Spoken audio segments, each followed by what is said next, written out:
Greetings, I am Ryan Jones, and this is my video blog for my Week 4 individual assignment in English 491, American Literature to 1860 for the University of Phoenix.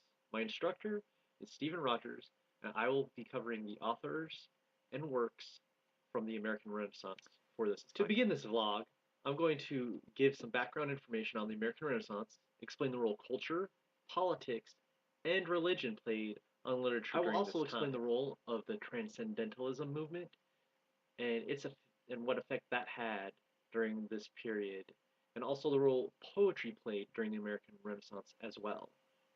The American Renaissance is a period from about 1830 until the end of the Civil War. During this time, American literature came of age in the wake of the Romantic movement that happened in Europe. For better reference in time, this happened about 50 years after the conclusion of the Revolutionary War, and during this period it produced some of the United States' most famous authors and poets. The literary works from this period were reflected upon American culture more than politics or religion. Politics and religion still played a part in the literature of this era, but not as much as the past eras. For example, before and during the Revolutionary War, most literature was political in nature, used to inspire troops and produce essays and lectures to win the Revolutionary War. Moving on to the Transcendentalism movement, it was not only an American literary movement, but it was also a political and philosophical movement. It centered around Ralph Waldo Emerson, one of the foremost American authors, and other important Transcendentalist authors were Henry David Thoreau, Margaret Fuller, and Amos Bronson Alcott. Now, these Transcendentalists took on many issues facing the young United States, including women's rights, the abolition of slavery, and other hot button issues of the era. The Transcendentalists criticized the government, they criticized organized religion, laws, and industrialization that was happening in the United States.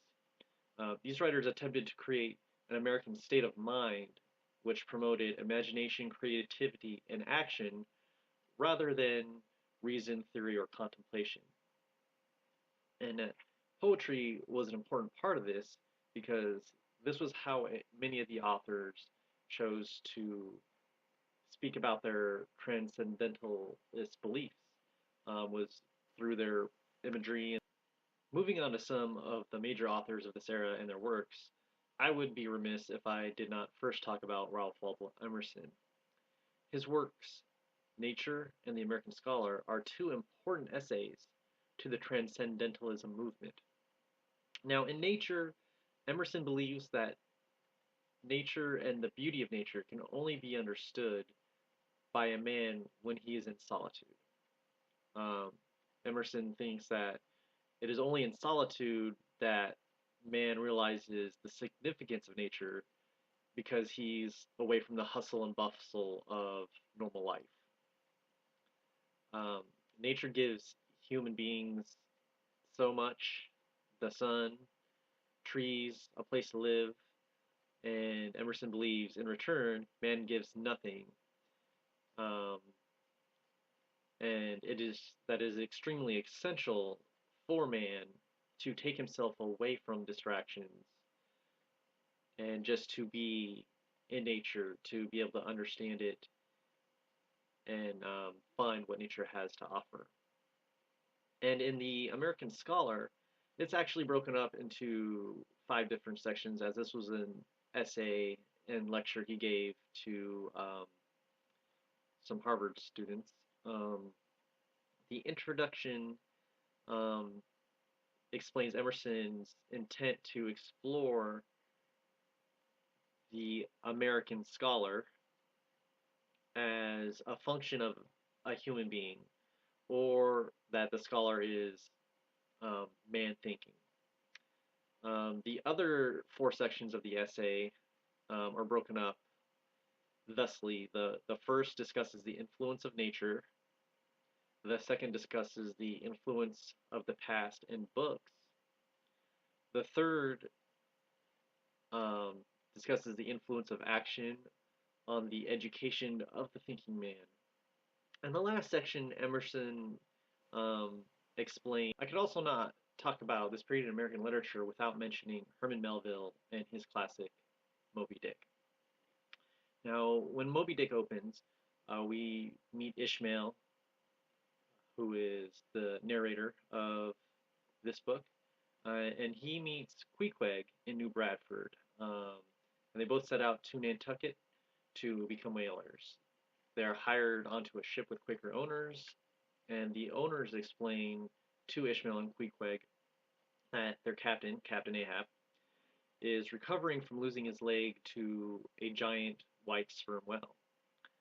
Well, once aboard the ship and their voyage has begun, Captain Ahab finally makes an appearance and speaks to the crew. And he makes it his intentions known that he is going to go after the whale that took his leg. Ahab informs the crew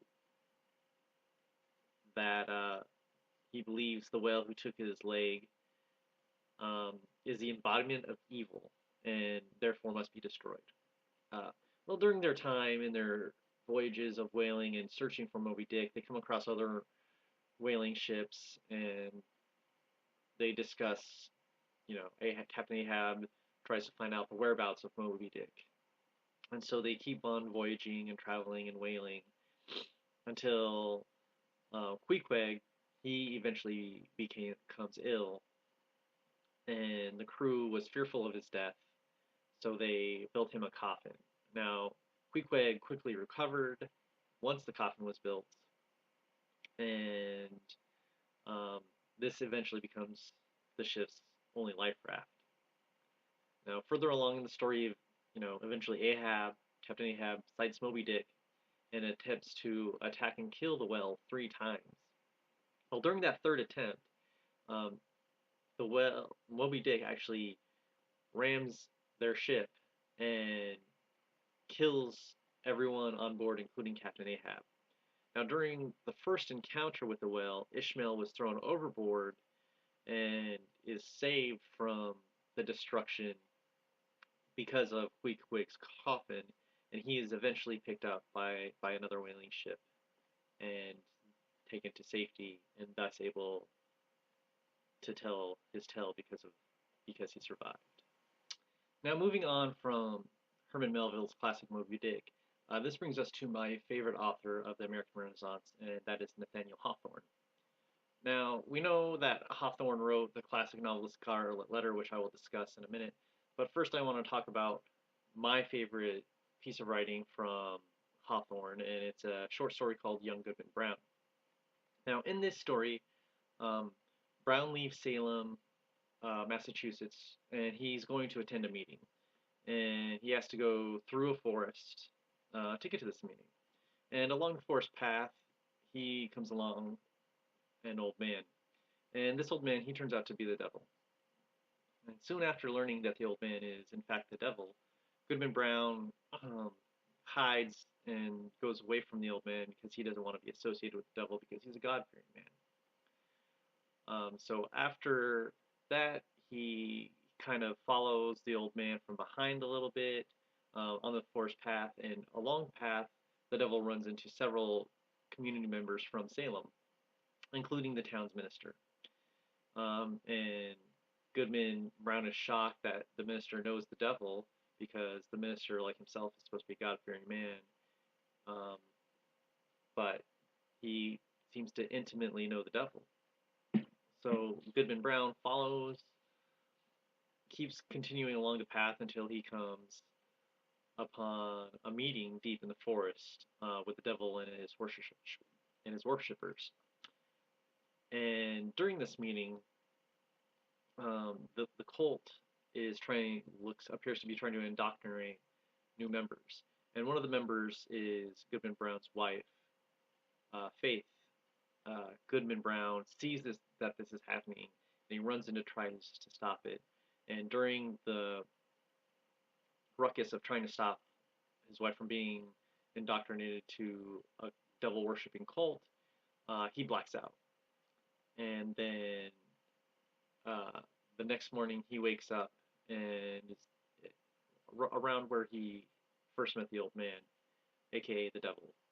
And he's not sure if this was a dream or if it actually happened until he sees the cane in a cane in his hand that the old man was walking with. So at that point, Goodman Brown realizes that what he witnessed last night was in fact true, and that he was in a town with a bunch of devil worshippers, um, and that is now including his wife.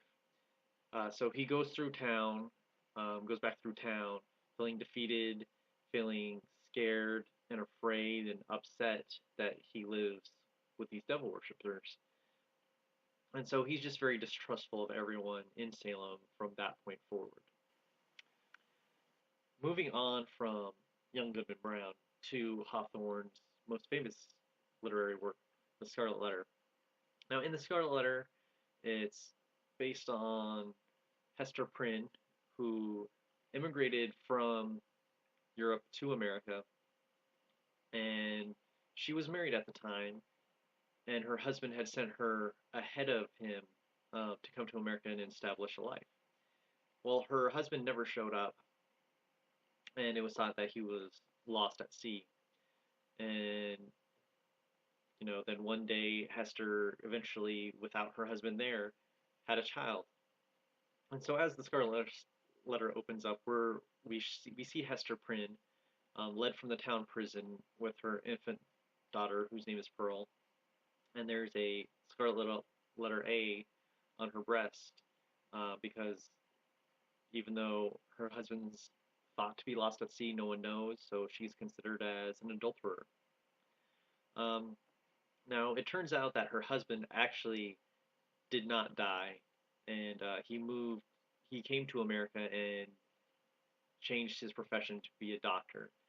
And um, during, this during the novel, um, he has his identity changed and basically finds out that the minister of Boston is the father of Hester's child, and he basically tortures the minister until the minister can't take it anymore, and the minister commits suicide. And this crushes Hester, and she and Pearl eventually leave Boston, and for a time being, after she finds out that this old man who sent the minister to his death was actually her husband. And then eventually, Hester comes back to live in her cottage, and lives out the rest of her days alone. So that's my vlog on the American Renaissance and some of its famous authors and their works. I hope you found the vlog to be informative and that you enjoyed it. Thanks again.